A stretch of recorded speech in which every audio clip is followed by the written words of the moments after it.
From ibmtv, International Broadcast Media, this is your report from Washington.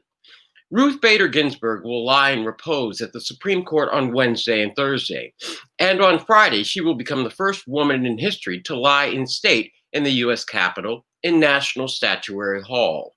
A private interment will be held next week at Arlington National Cemetery. There are 41 days left until the presidential election. Biden, in combination with the Democratic Party, entered this month with $466 million in cash reserves heading into the final weeks of the 2020 presidential election. This was prior to the over $91 million it raised over the weekend. Federal Election Commission documents show that Trump raised $61.7 million in August, spent $61.2 million, and added $900,000 in debt. A clear sign that the Trump campaign is running out of money. Biden currently leads in the battleground states of Wisconsin, Pennsylvania, Nevada, Minnesota, Michigan, and New Hampshire. The race is within the margin of error in Arizona, North Carolina, Texas, and Florida. Biden's campaign is going on the offensive and putting money behind new ads in Iowa and Georgia as it seeks to expand the battleground map.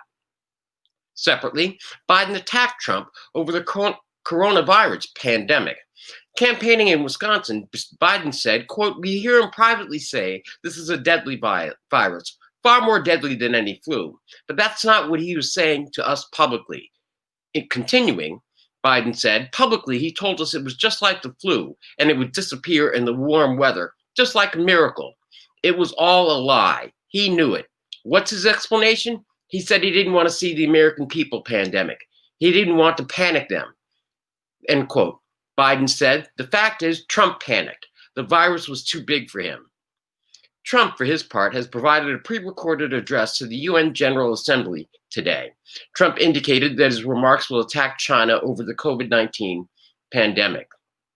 In other news, the House presented a plan for a continuing resolution which excluded a provision that would give the administration continued authority to dole out Agricultural Department farm bailout funds.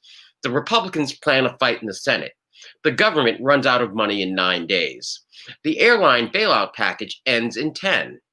Separately, the UK plans to enact new restrictions on social interactions today as the government tries to slow the spread of COVID-19 before it spirals out of control.